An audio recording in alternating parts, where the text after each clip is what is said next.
Hi, welcome to Off Script. I'm Zach Lewis. And I'm Dr. Draper. Today on the show, we are taking a look at M. Night Shyamalan's new thriller, Trap. It is out. We are tired of seeing the concert trailer in front of every movie. Now we've seen the film. We are excited to talk about it. Better than people are saying, in my humble opinion. Stick around for the review. We're also going to take a look at Cuckoo. Yes, a new horror thriller starring Hunter Schafer and Dan Stevens. This one's weird, folks. It's weird, but it's kind of also rad, so please stick around for the review. We're going to talk about D23. Disney's big expo has happened.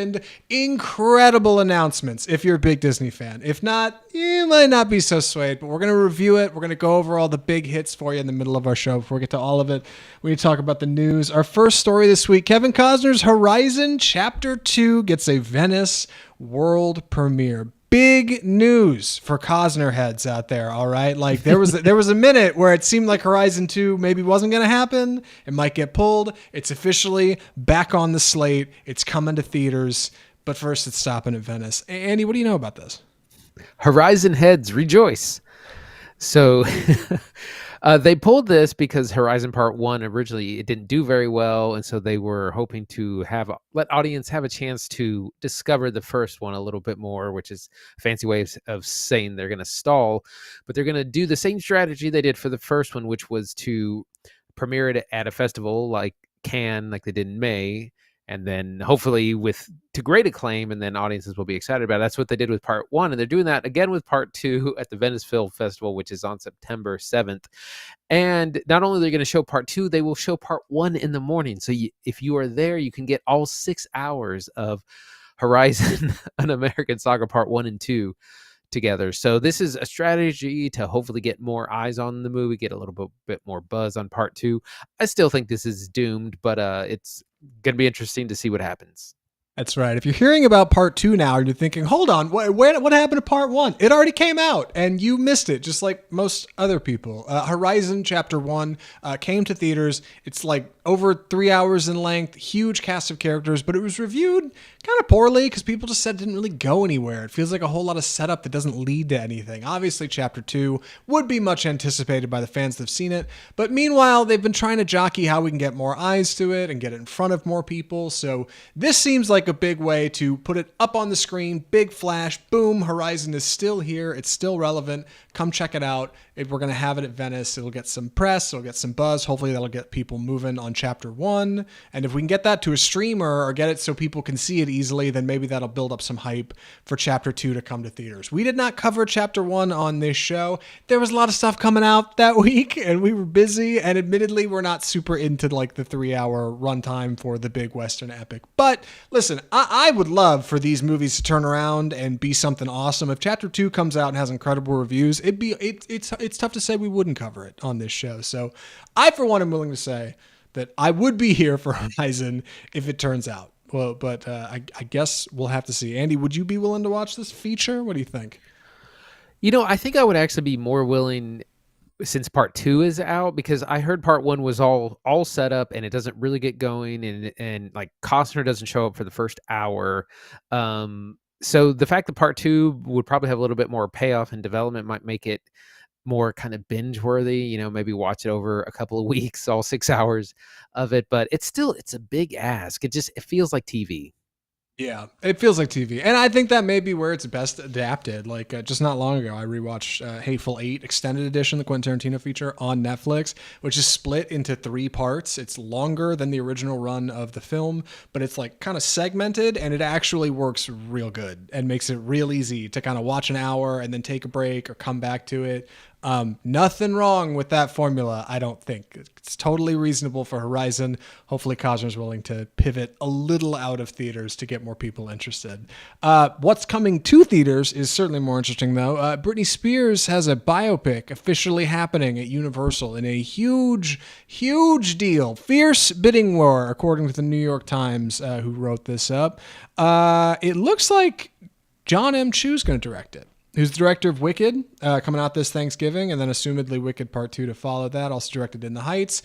Big musical director, right? Covering the Britney Spears biopic. Pretty exciting. I don't know. Andy, is this going to be like an Amy Winehouse Back in Black situation? Or do you think this is going to be like Queen Bohemian Rhapsody? Where are we going with the music biopic for Britney Spears? I mean, this is going to be massive, whatever it is. Britney Spears is such an icon, and it's strange because she's very young still. She's only in her early 40s, so it's kind of weird to have a biopic when someone's still like got that much life left. Seems a little premature, but she did write a book recently, The Woman in Me, and there's been a huge bidding war in Hollywood. At one point, Shonda Rhimes was attached, Brad Pitt, Margot Robbie. So everyone was kind of wanted in on this. And who knows what direction they could go. It could be a jukebox musical, which is something like Bohemian Rhapsody, or something else completely. But it plays to millennial nostalgia, and it's going to be massive. The big question is, who plays Britney? Yeah, I have no idea, honestly. I mean, it's got to be an up and coming starlet, of course, right? Like somebody who's got some big chops. I don't imagine they'll sing. They did say that this is upwards of like an 8-figure deal, including like a ton of her catalog. So they'd probably just be using her music direct. Also, some big talent behind it. Next to John M. Chu, there's Mark Platt, producer of Wicked with John M. Chu, and La La Land, which we're big fans of on this show. Universal is not shying away from this. They talked about how they've got a Snoop Dogg biopic also coming and a Prince music-inspired film in development. They're doing a project with Pharrell Williams. I think they did that Lego movie with him. So like they're definitely in the music scene. They've definitely got music talent. They've definitely got Britney. But you're right. Who's going to be? Any guesses? I have no guesses at this stage. I'd love to say somebody like Sydney Sweeney, but like I don't think it's going to happen. I have no idea who it's going to be. No, you got to have someone that can play a pretty wide range age-wise, because Britney Spears' career started when she was like 15, 16, like very, very young. So you got to do someone who could do very young Britney Spears and then into like 20s and 30s Britney Spears. So it's going to be maybe a newcomer, but definitely someone on the pretty young side. And then you got to be able to sing and dance, or at least look like it. So it's going to be a big demand. I can't think of any young up-and-comers who could do it. I think you probably cast an unknown, and it's also probably a little bit cheaper that way. Yeah. Well, no better segue. Speaking of young up-and-comers, we're very excited to announce the Holdover star Dominic Sessa is going to be Anthony Bourdain in the Anthony Bourdain biopic Tony that's reportedly coming to A24 with BlackBerry director Matt Johnson in talks to helm. This is a big announcement. Bourdain's a big guy, lived a big life, traveled the world, parts unknown, no reservations, right? CNN correspondent. You know him for his food reviews, his travel reviews. You've probably seen his books in Barnes & Noble.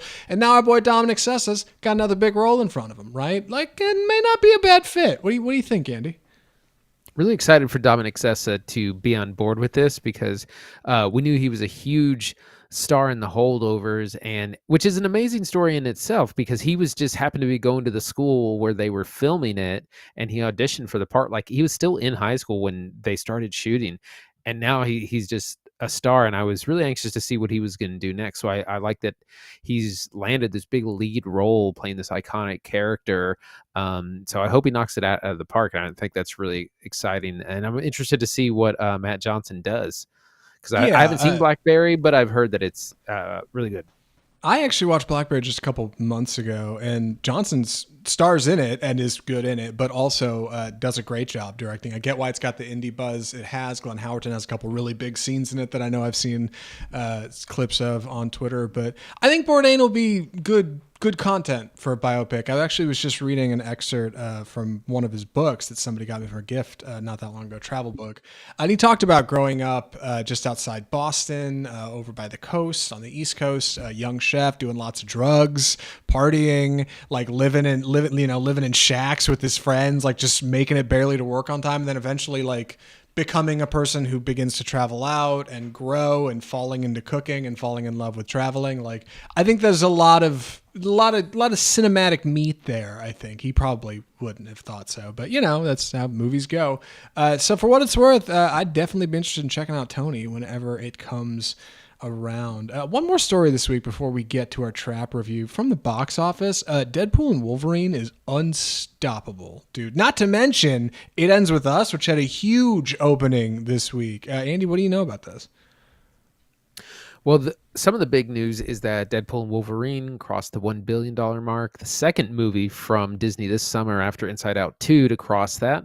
We'll see how far it goes. We definitely got this one wrong. I thought this would do like 750, $800 million, and then that would be it. But it's still going strong, made $50 million in its third weekend.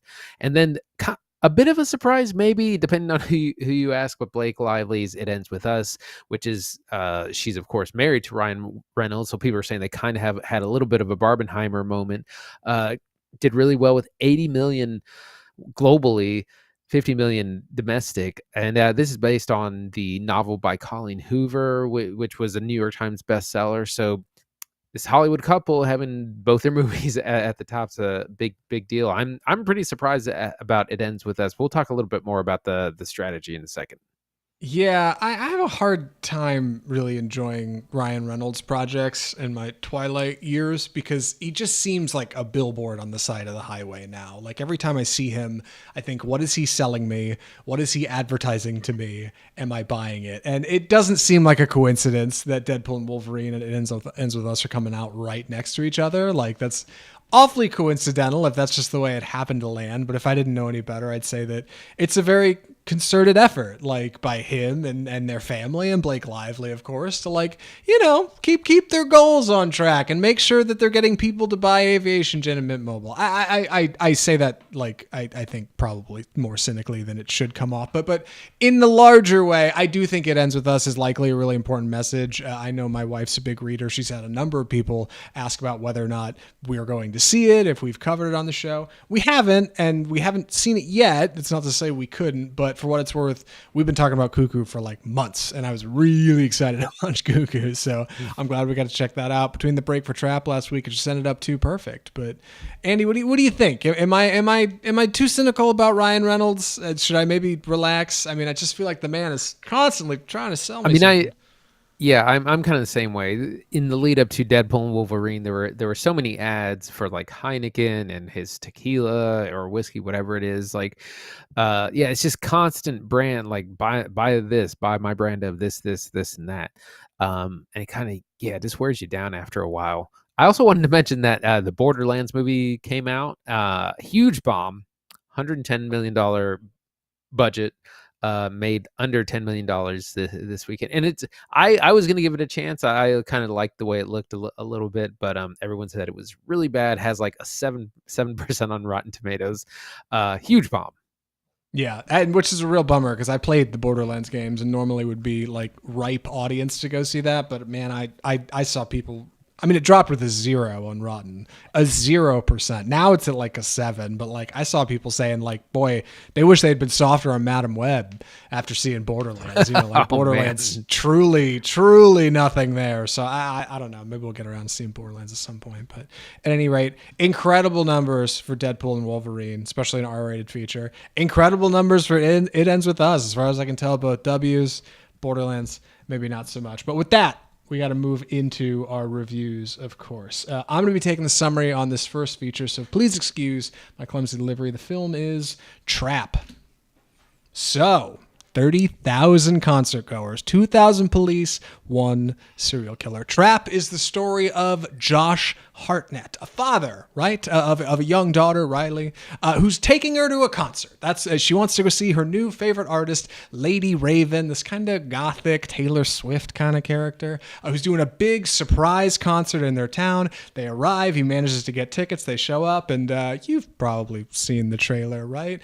Turns out, not all is as it seems. The entire concert is a trap set to catch the Butcher, a local serial killer who's been making the news and scaring locals. But turns out Josh Hartnett might know something about this because he's got some footage on his phone of a man tied up in a basement. And he has to get out of there and get away from the cops and escape before anybody finds out the truth. It is a Hitchcockian thriller from director M. Night Shyamalan.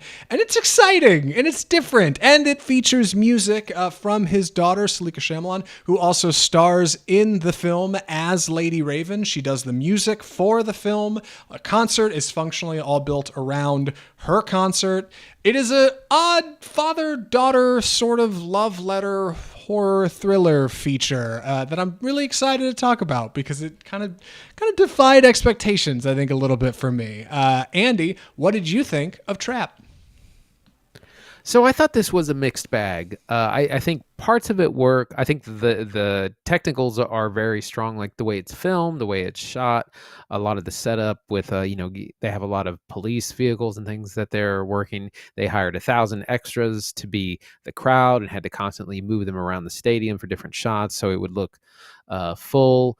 But the central premise is interesting. I think it's strong. It's just not executed particularly well. Josh Hartnett's character has to constantly come up with excuses to like kind of be away from his daughter, which don't really work. And kind of how you get to from point A to point B to point C doesn't work. The transitions don't work, but a lot of the individual scenes on their own, I think, are good.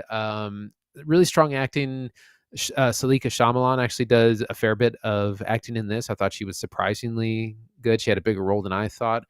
Same thing with Allison Pill and Haley Mills. And if you don't know who Haley Mills is, she plays the like psychologist, the profiler in this. But she was the original girl from the original Parent Trap from like 1962 that she did when she was like 17. And this was like she hasn't done a movie in a really long time, so it's really really funny that she ended up in this. So there's lots to talk about. I think there is a lot that work. Like most Shyamalan, it's just it's sloppy and it doesn't come together, but I think there's still a lot of positive things to talk about. All right, so I'm going to come out on the other side of this. I disagree that it's sloppy. It's well, I take it back. It is sloppy, but I do want to highlight what you opened with is absolutely correct. It's strong in the technicals. It's a well shot movie. Shyamalan is really good at understanding where to place the camera and how to build space, and he does this really clever thing in this movie where he'll do 1-point perspective with people that Hartnett is talking to at the concert. You see it in the trailer, right? Jamie, the concert guy, the guy working there who's selling shirts, who's like, this whole place is a trap. He explains it straight to the camera, right? And Hartnett talks straight back to him.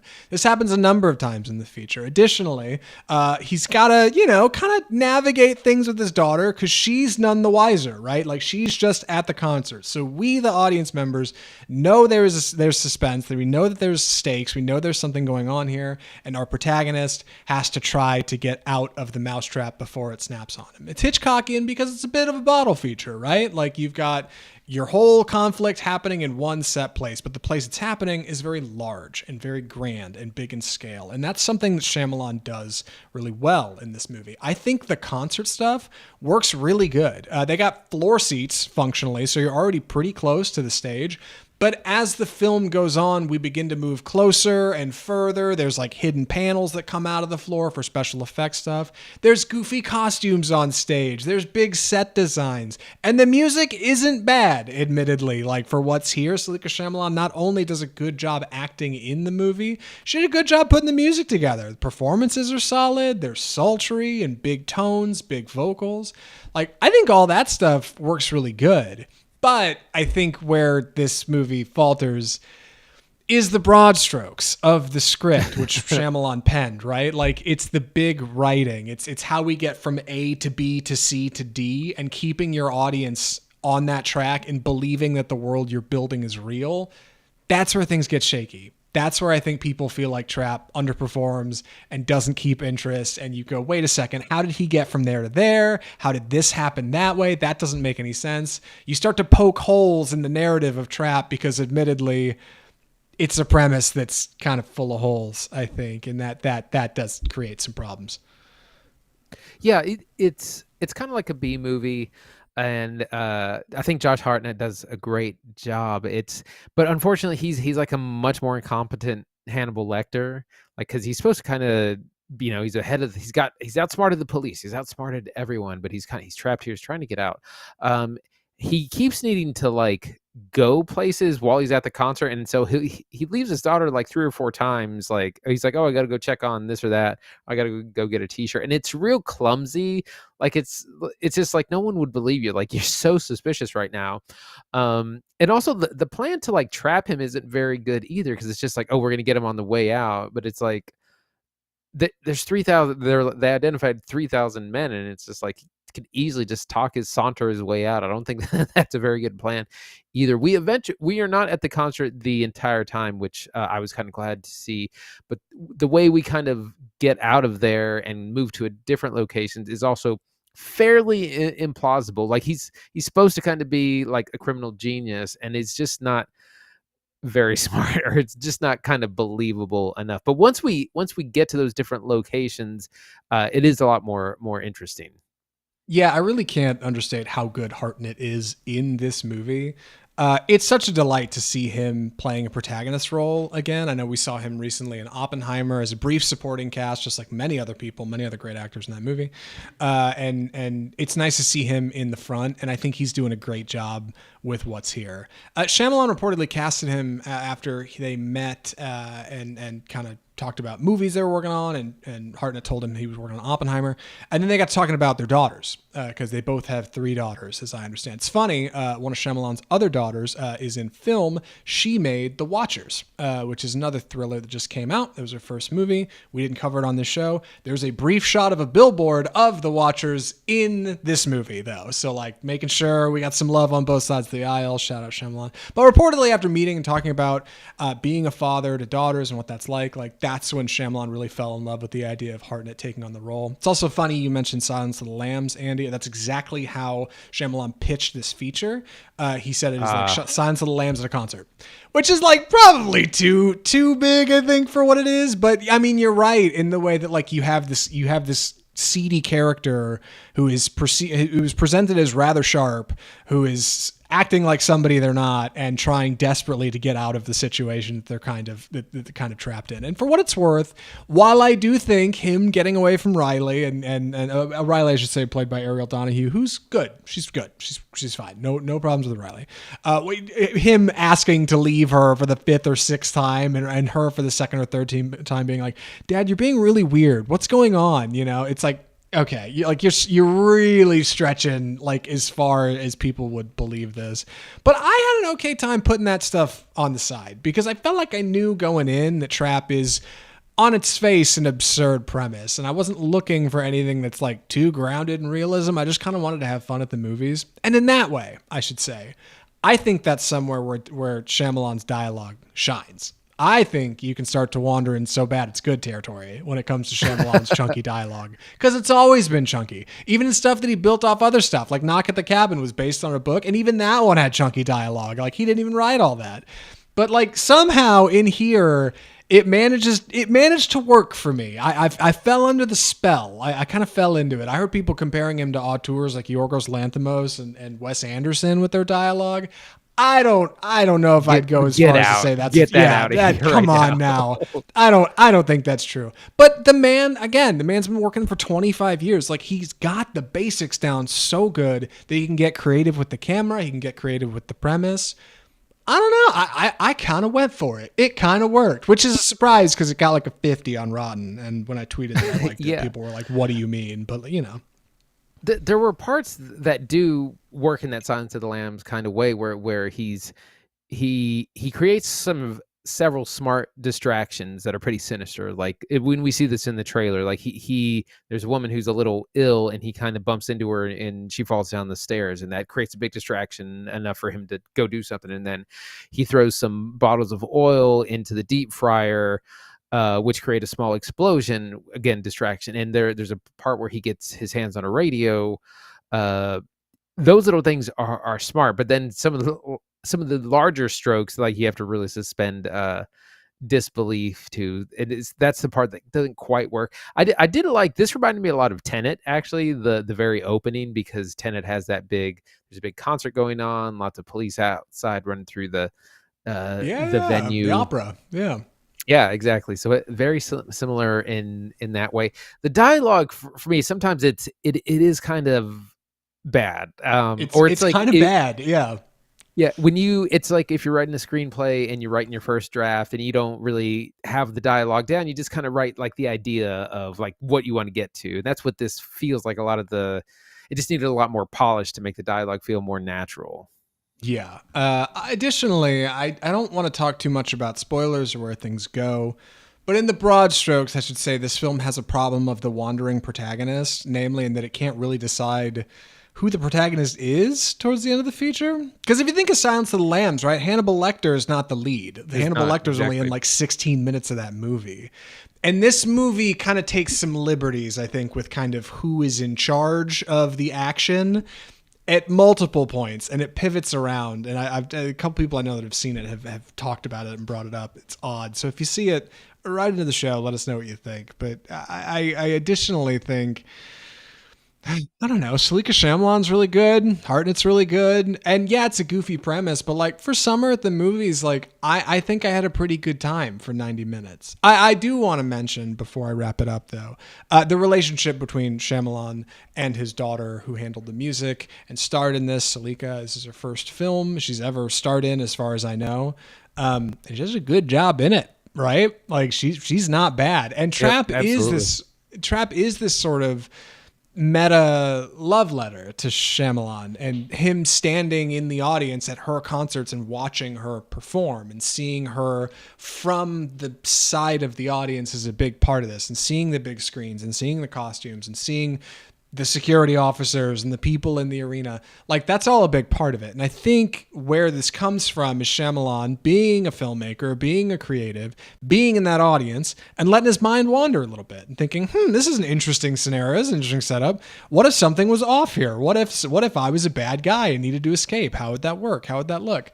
And yeah, it's kind of a goofy thought exercise on the one hand, but on the other, it's a bit of a bottle thriller, and it's a bit of a, maybe not so thrilling as this funny at times, but ultimately, like I ended up having a surprising amount of fun with Trap. I don't know. Right. You think that's What do you think? Yeah, I think there's definitely fun to be had. Again, you got to go in not taking it too seriously. It is a little bit like a Twilight Zone or a Black Mirror episode, something along those lines. Technology is actually a big part of it. And I also want to remind everyone that Shyamalan has this unique strategy with his movies where he self-finances them, makes them, and then sells them to a studio. And so that's why his stuff gets made a little bit more, because a studio, he doesn't have to greenlight it at a studio. He doesn't have to get all these people on board and get that money. He self-finances, which is why they are a little on the cheap side sometimes, or cheaper side. But it's a strategy that keeps him working and producing a lot of what he wants to do. Yeah. As a agent of maniacal chaos, I think Hartnett, Cooper is the name of his character. I probably should have opened with that.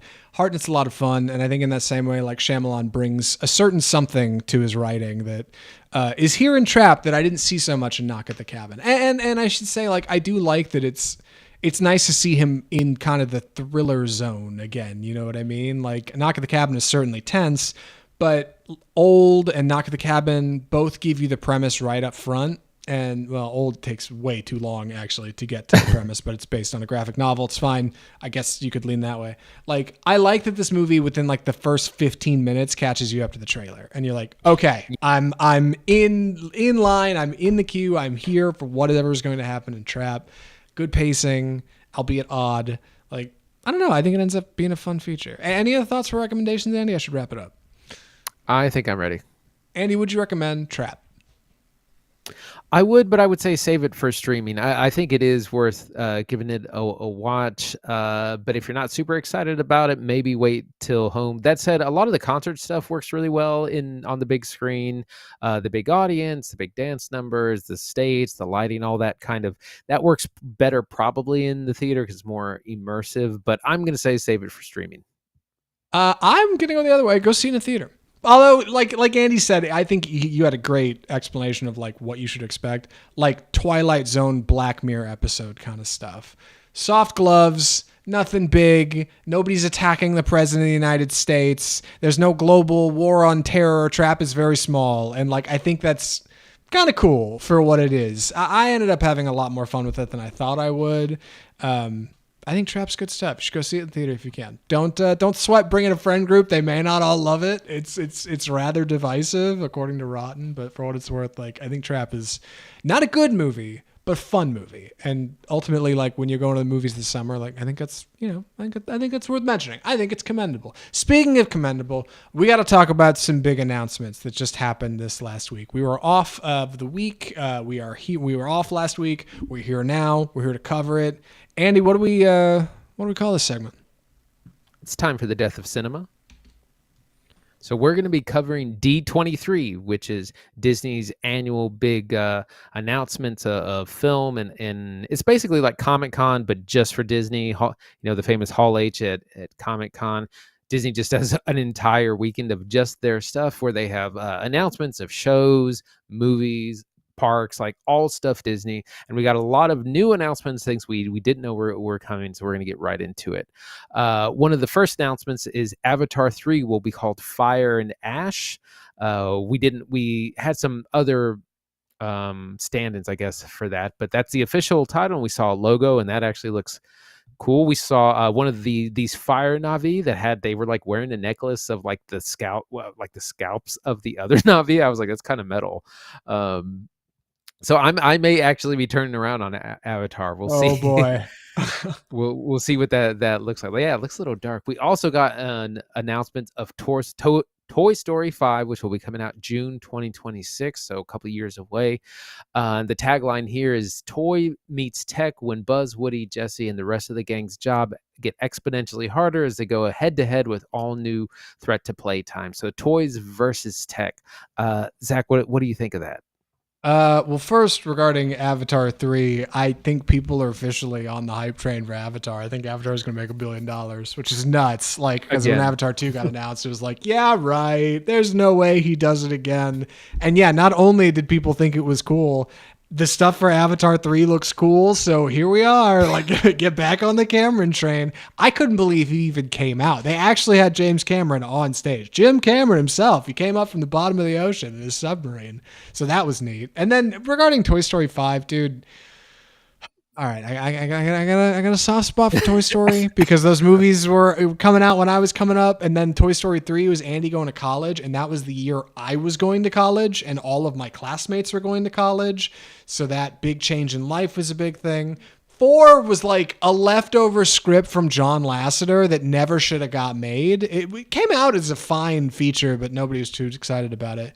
And Toy Story 5 taking on tech, great premise. But dude, Toy Story leans into tech. They made all those shorts to sell Disney Plus that was like the Spoon character, Spoony Plays or whatever. And like they held these little like tech things, and they got Toy Story on the Apple Watch. I'm like, okay, that's very sweet that you guys are going to be swinging on big tech when you are big tech. But much like Disney producing Deadpool, it'll probably be a good time, like regardless of the, parental hypocrisy. I don't know what I'm trying to say. Toy Story 5 will probably be fine.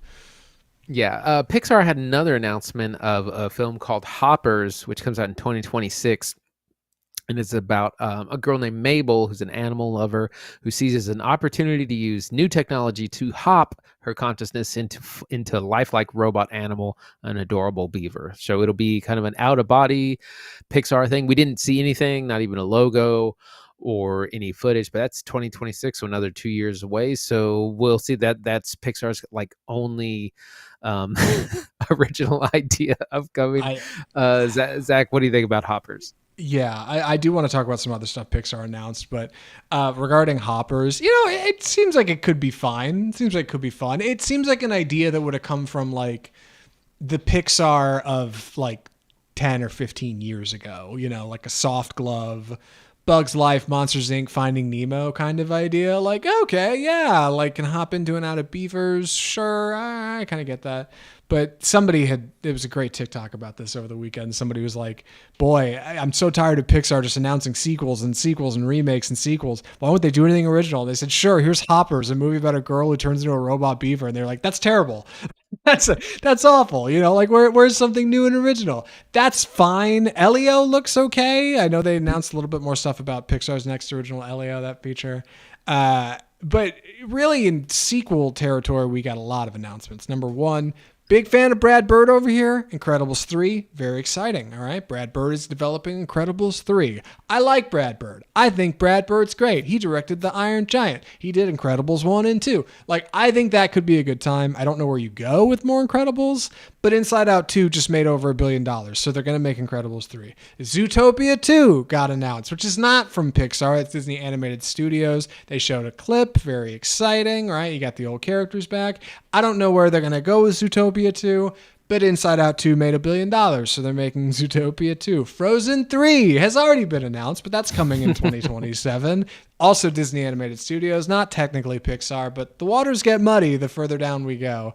Frozen 2 did good. Frozen 1, I think. No, Frozen 2 made more money than Frozen 1, I think. Yeah, so I'm sure correct. Frozen 3 is just going to make more. And again, for anybody out there hoping for originals, Inside Out 2 made $1 billion, so we're just going to keep making sequels. This is a trend here in where Disney's at now, and especially Pixar. And I can't blame them, because 6 weeks ago, I was on this very podcast talking about how they should make more original stuff, and it's lame, and they shouldn't do stupid sequels and remakes.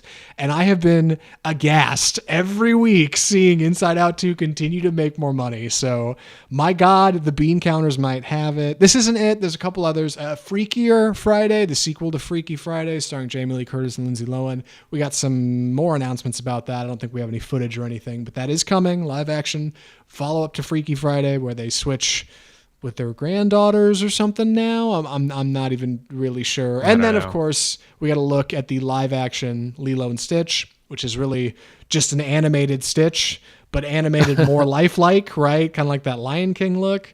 I heard people on both sides of the aisle about this. I heard people say he looked terrible. I heard people say he looked good. He's still voiced by original director and voice actor Chris Sanders, which is good.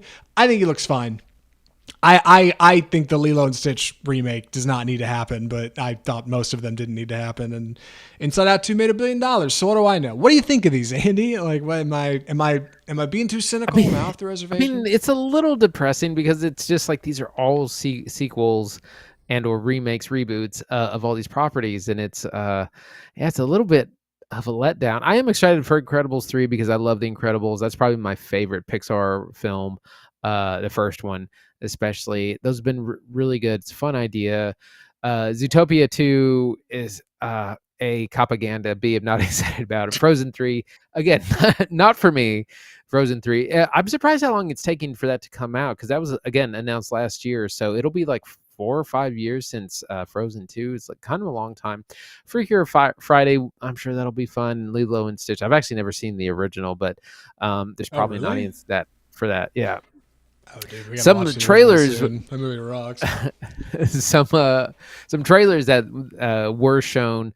We got a glimpse of the longer Moana 2 trailer, and looks like Moana is off on another journey to save her people. All of these kind of blended together, and I can't remember them really well. Yeah. Skeleton Crew, which is TV, but is a new Star Wars property with starring Jude Law.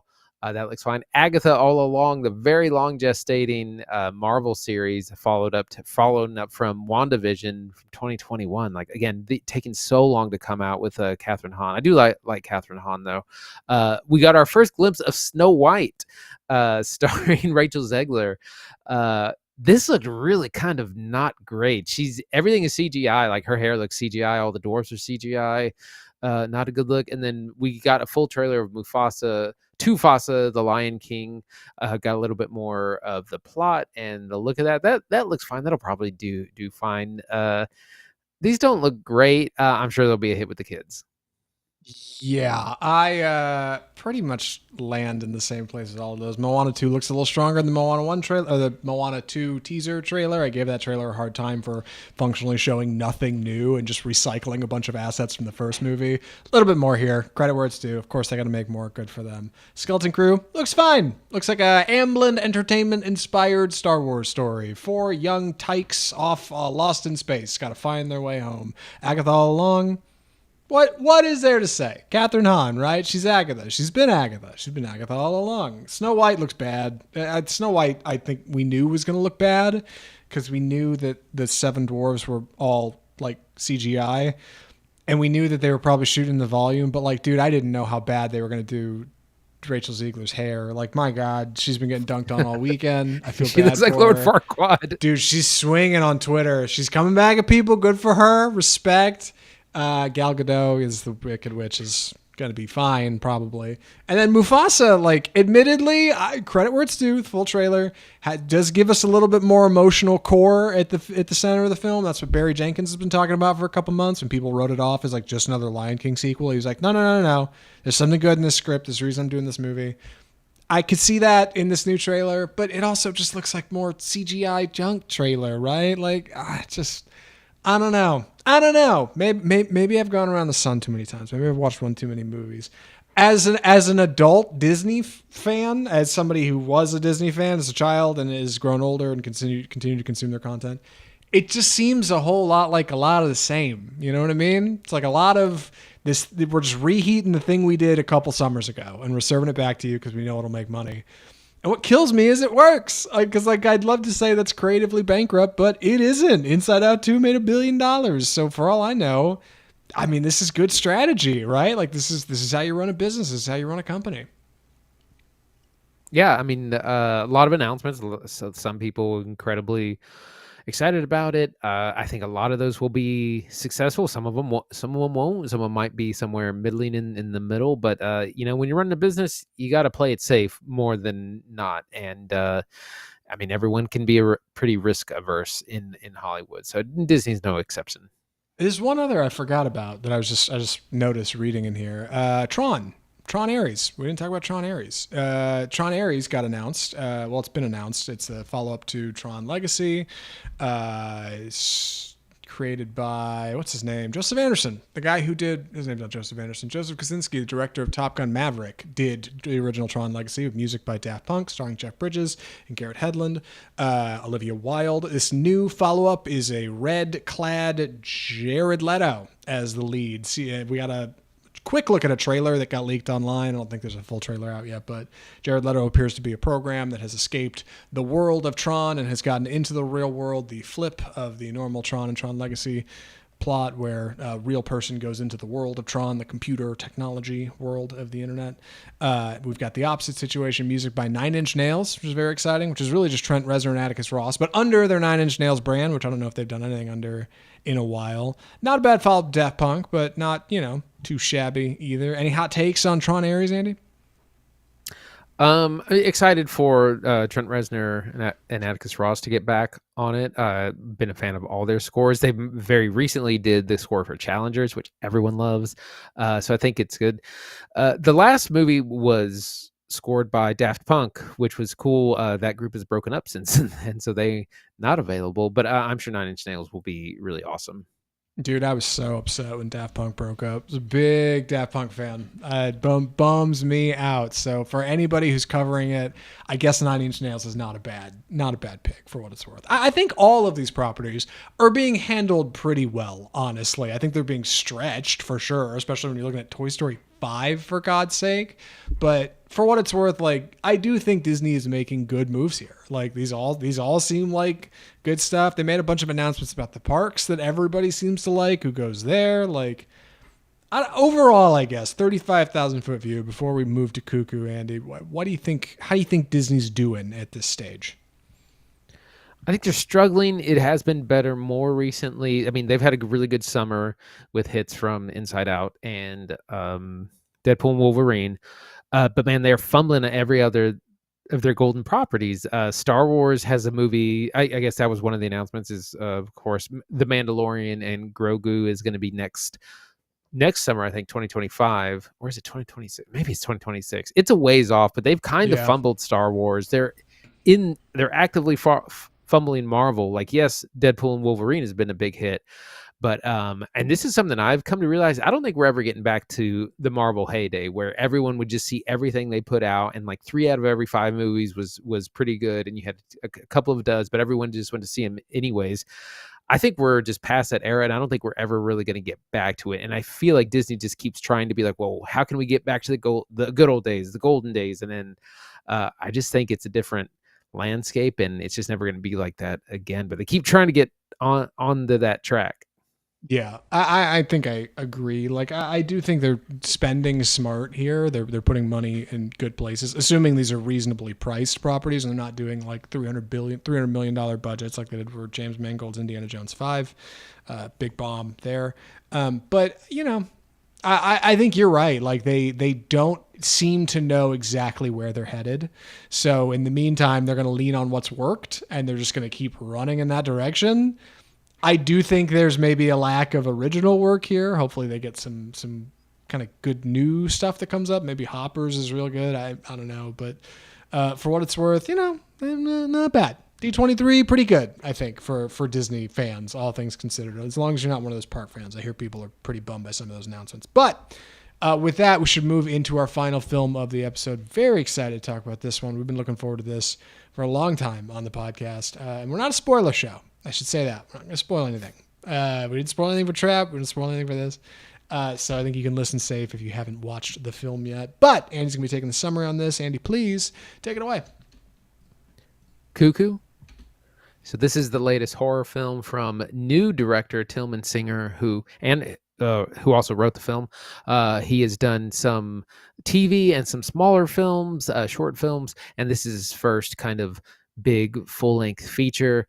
This starts Hunter Schafer as Gretchen, who is moving to the Bavarian Alps in Germany with her family, with her mother and father, who are architects and are going to be building this resort out, or kind of improving this existing resort, kind of in the middle of nowhere.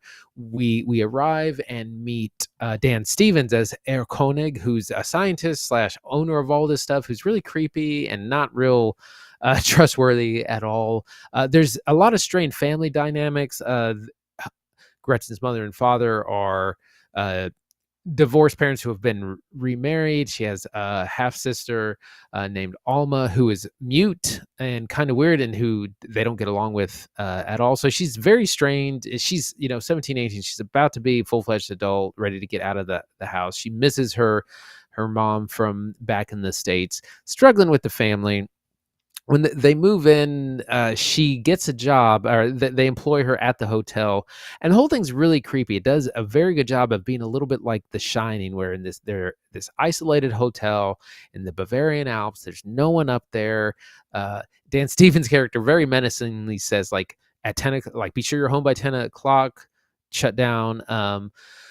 We know there's more going on here. We've seen from the trailer there's some science going on that may not be up to par. We don't really get a lot of answers. There's a lot of mood. There's a lot of creepiness. We've seen lots of pictures with Hunter Schafer, who severely injured, head wrapped, arm in a cast, but she's armed with her trusty butterfly knife, trying to uncover the mystery that's going on up here. So kind of a little complicated. Zach, what did you think? Dude, Cuckoo rocks. I'm so glad we got to watch this for this show. I've heard a lot of people be like, it's weird. It didn't get me. I thought it was too simple and I figured it out. No. You got it all wrong. This is a genre fest. All right. It is a delight. People have called it Italian horror inspired. People have said it's like a slasher thriller. Like, I think Cuckoo's a ton of fun, dude. I had so much fun with this movie. And I think one of the things I like so much about it is that it is a wildly efficient feature that's probably overstuffed. It probably has like 2 or 3 too many characters. It's a little too complicated, but it moves very efficiently. Tilman Singer's like direction and writing, specifically, like I think the way they storyboarded this feature and then the way they chopped up in the editing room, makes for a very fast moving plot. Like, we are at this resort for, I assume, at least a week, like maybe 2. Like things move pretty quick. And I like the way that the mystery very quickly like unravels on spools in front of our heroine, and how they have to try to figure out, make sense of it and solve it and escape with their life. I love the way our heroine is just beat down over the course of the feature. Gretchen from the beginning, dude, just getting beat to a pulp. I love the costume design. I like how bright red the blood is. Like, Cuckoo rocks, dude. I had a ton of fun watching this movie. What do you think? So let's see. Let's start kind of just with vibes. The vibe of this really worked for me. I think it's filmed on 35 millimeter because it's got that grainy look that it almost feels like an 80s movie. It's not because she has a smartphone, but if it weren't for that, I might not really be able to place this. Um, but again, we have this family strain going on, not getting along with the parents.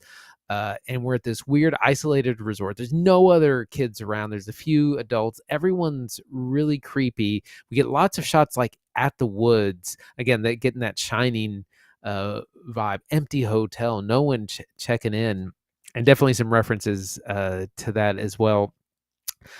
Dan Stevens doing this really good German accent. Really puts it on. You know he's up to no good from the beginning. He's like, might as well has a name tag that says Mr. Bad Guy on it. But he's a delight, and we know that not all are what they seem, and there's people going on, but there's also some strong themes. It's definitely about like women's rights, which I'm going to get more specific in because that's kind of spoiler. But there's definitely a lot of metaphors to go along with it as well. At one point, I thought we were kind of maybe in a time travel movie or like time a sci-fi thing, which is good misdirection because it turns out to be something not quite that. But I was just kind of glued to it the whole time. Yeah, I had a lot of fun watching Cuckoo, so let's dig into it. I think you're right. Dan Stevens is a ton of fun in this movie.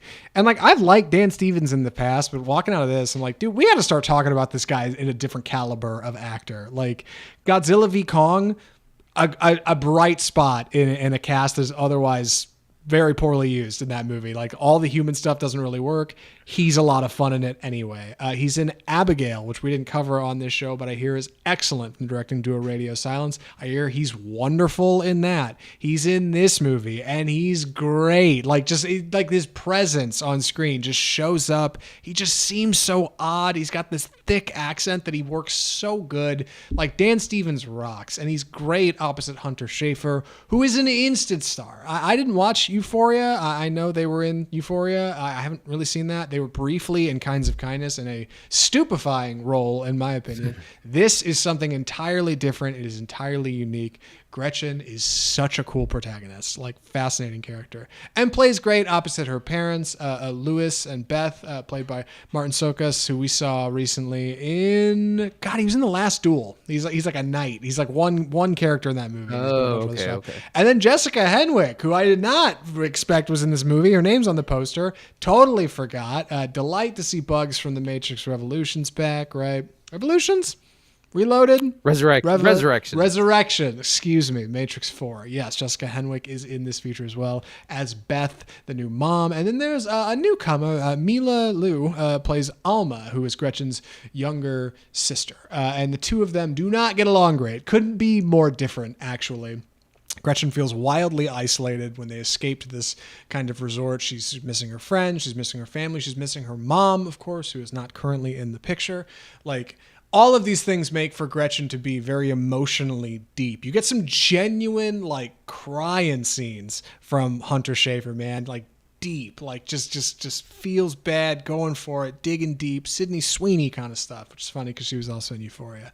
Which is all really, really great when things go horribly wrong and everything gets wildly bloody. And Gretchen turns out to be not only a character of emotional depth, but visceral ability. Gretchen has a butterfly knife that she swings around, and she'll snap off like a piece of wood and use it as a weapon. And that stuff rocks, dude. Like, it makes for a final girl that is so much more exciting than just like a screaming dish rag character, right? Like, it's somebody who's dynamic and is involved in things and is ready to murder if she's gotta. Like, great. Every time Gretchen picks up a weapon in this movie, I was so locked in. I was like the locked in meme. I was the dude sitting forward in the gaming chair. It's fantastic.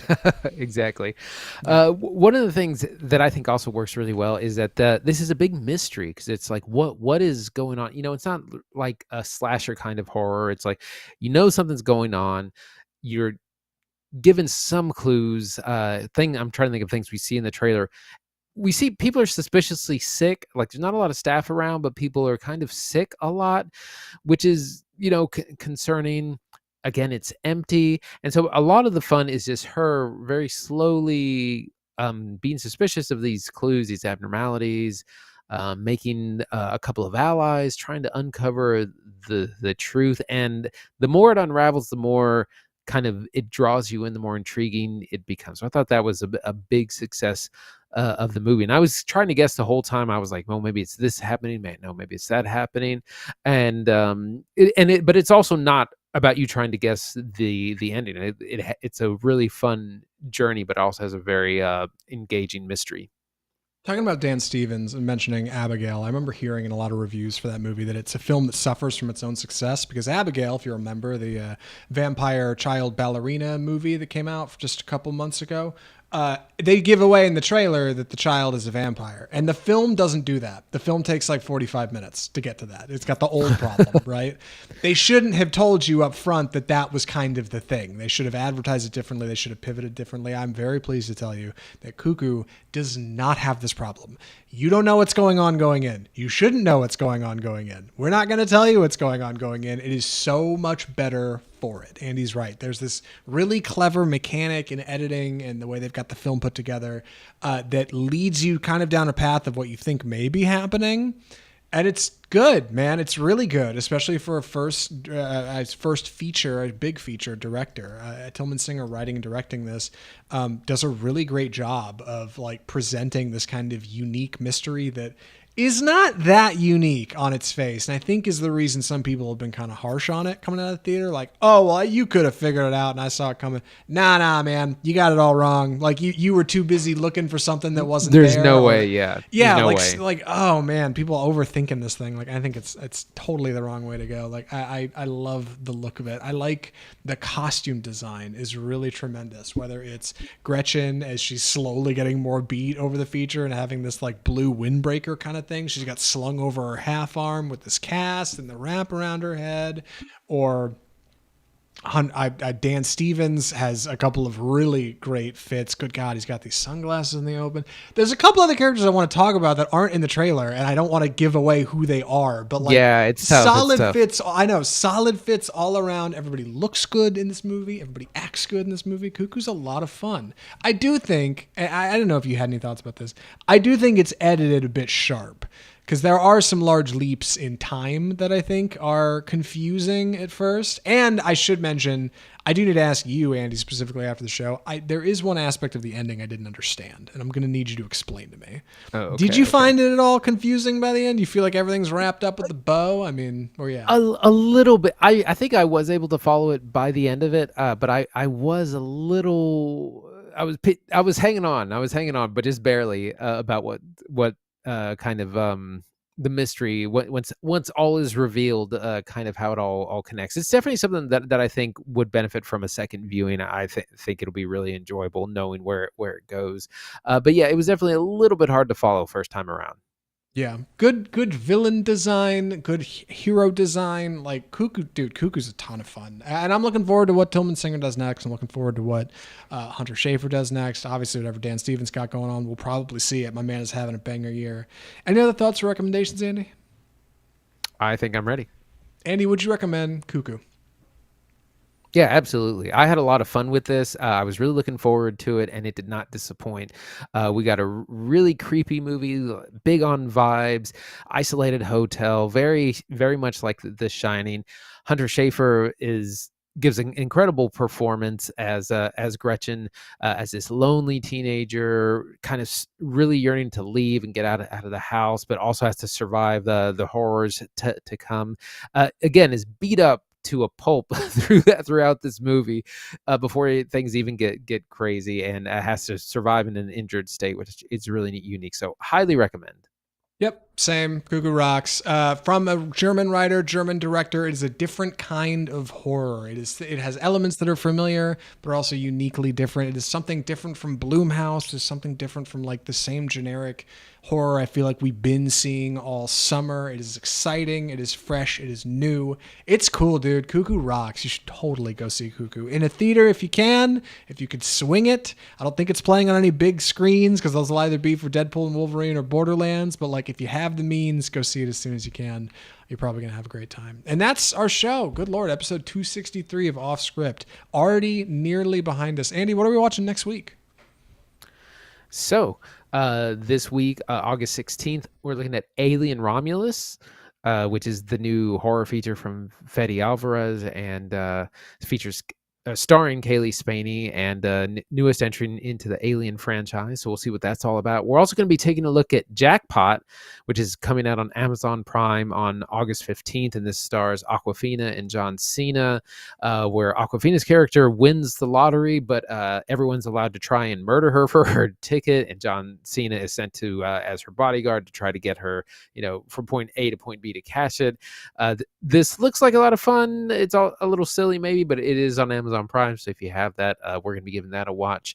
Some FYI releases. Twisters is on VOD, along with Fly Me to the Moon, the rom-com with Scarlett Johansson and not Josh Hartnett.